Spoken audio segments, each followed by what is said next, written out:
ಶುಭ ಕಾರ್ಯಗಳ ಖರ್ಚಿನಲ್ಲಿ ಭಾರಿ ಉಳಿತಾಯ ಮಾಡಿ. ಏಕೆಂದರೆ ಶಾಂತಿನಾಥ ಹೋಲ್ಸೇಲ್ ಬಜಾರ್ ಕೊಣ್ಣೂರು ಬಟ್ಟೆ ಅಂಗಡಿಯಲ್ಲಿ ದೀಪಾವಳಿಗೆ ಅತಿ ಕಡಿಮೆ ದರದಲ್ಲಿ ಎಲ್ಲಾ ತರಹದ ಗುಣಮಟ್ಟದ ರೆಡಿಮೇಡ್ ಬಟ್ಟೆಗಳು, ವಿವಿಧ ವೆರೈಟಿಗಳ ಸಾರಿಗಳು, ಗಾರ್ಮೆಂಟ್ಸ್ಗಳ ಮಾರಾಟ ಮಾಡುತ್ತಿದ್ದಾರೆ. ಮತ್ತೇಕೆ ತಡ, ಇಂದೇ ಭೇಟಿ ಕೊಡಿ, ಬಟ್ಟೆ ಖರೀದಿಸಿ. ದಿನಾಂಕ 19/10/2025 ನಡೆದ ದಿ DCC ಬ್ಯಾಂಕ್ ಬೆಳಗಾವಿ ಚುನಾವಣೆಯಲ್ಲಿ ಹುಕ್ಕೇರಿ, ಕಿತ್ತೂರು, ನಿಪ್ಪಾಣಿ ಹಾಗೂ ಬೈಲಹೊಂಗಲ ಮತಕ್ಷೇತ್ರಗಳ ಫಲಿತಾಂಶವನ್ನು ಮಾನ್ಯ ಉಚ್ಚ ನ್ಯಾಯಾಲಯದ ಆದೇಶದ ಪ್ರಕಾರ ನಾವು ಘೋಷಣೆಯನ್ನು ಮಾಡಿರುವುದಿಲ್ಲ. ಆದರೆ ಈಗ ಮಾನ್ಯ ಉಚ್ಚ ನ್ಯಾಯಾಲಯದ ಆದೇಶದನ್ವಯ ನಿಪ್ಪಾಣಿ ಮತಕ್ಷೇತ್ರದ ಒಂದು ಫಲಿತಾಂಶವನ್ನು ಅಂತಿಮ ಆದೇಶಕ್ಕೆ ಒಳಪಟ್ಟು ನಾನೀಗ ಮತಕ್ಷೇತ್ರವಾರು ಅಭ್ಯರ್ಥಿಗಳ ಮತಗಳನ್ನು ನಾನು ಹೇಳ್ತೇನೆ. ಶ್ರೀ ಬೈಲಹೊಂಗಲ ಮತಕ್ಷೇತ್ರದಿಂದ ಶ್ರೀ ಮಹಂತೇಶ್ ಬಸವಂತರಾಯ ದೊಡ್ಡಗೌಡರು ಇವರು 54 ಮತಗಳನ್ನು ಪಡ್ಕೊಂಡಿದ್ದಾರೆ. ಶ್ರೀ ವಿಶ್ವನಾಥ್ ಈರನಗೌಡ ಪಾಟೀಲ್ ಇವರು 21 ಮತಗಳನ್ನು ಪಡ್ಕೊಂಡಿದ್ದಾರೆ. ಕಿತ್ತೂರು ಮತಕ್ಷೇತ್ರದಿಂದ ಶ್ರೀ ನಾನಾ ಸಾಹೇಬ್ ದೇವನಗೌಡ ಪಾಟೀಲ್ ಇವರು 17 ಮತಗಳನ್ನು ಪಡ್ಕೊಂಡಿದ್ದಾರೆ. ಶ್ರೀ ವಿಕ್ರಮ್ ದಾನಪಗೌಡ ಇನಾಮದಾರ್ ಇವರು 15 ಮತಗಳನ್ನು ಪಡ್ಕೊಂಡಿದ್ದಾರೆ.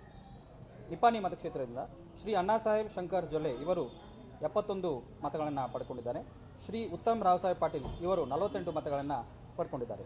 ಹುಕ್ಕೇರಿ ಮತಕ್ಷೇತ್ರದಿಂದ ಶ್ರೀ ರಮೇಶ್ ವಿಶ್ವನಾಥ್ ಕತ್ತಿ ಸದರಿಯವರು 59 ಮತಗಳನ್ನು ಪಡ್ಕೊಂಡಿದ್ದಾರೆ. ಶ್ರೀ ರಾಜೇಂದ್ರ ಮಲ್ಲಗೌಡ ಪಾಟೀಲ್ ಇವರು 32 ಮತಗಳನ್ನು ಪಡ್ಕೊಂಡಿದ್ದಾರೆ. ಹೀಗಾಗಿ ಸದರಿ ಮತಕ್ಷೇತ್ರಗಳ ಫಲಿತಾಂಶ ಈ ರೀತಿ ಇರುತ್ತದೆ. ಬೈಲಹೊಂಗಲ ಮತಕ್ಷೇತ್ರದಿಂದ ಶ್ರೀ ಮಹಂತೇಶ್ ಬಸವಂತರಾಯ ದೊಡ್ಡಗೌಡ ಇವರು ಆಯ್ಕೆಯಾಗಿರುತ್ತಾರೆ. ಕಿತ್ತೂರು ಮತಕ್ಷೇತ್ರದಿಂದ ಶ್ರೀ ನಾನಾ ಸಾಹೇಬ್ ದೇವನಗೌಡ ಪಾಟೀಲ್ ಸದರಿಯವರು ಆಯ್ಕೆಯಾಗಿರುತ್ತಾರೆ. ನಿಪ್ಪಾಣಿ ಮತಕ್ಷೇತ್ರದಿಂದ ಶ್ರೀ ಅಣ್ಣಾ ಸಾಹೇಬ್ ಶಂಕರ್ ಜೊಲ್ಲೆ ಸದರಿಯವರು ಆಯ್ಕೆಗೊಂಡಿರುತ್ತಾರೆ. ಹುಕ್ಕೇರಿ ಮತಕ್ಷೇತ್ರದಿಂದ ಶ್ರೀ ರಮೇಶ್ ವಿಶ್ವನಾಥ್ ಕತ್ತಿ ಸದರಿಯವರು ನಿರ್ದೇಶಕ ಸ್ಥಾನಕ್ಕೆ ಆಯ್ಕೆಗೊಂಡಿರುತ್ತಾರೆ.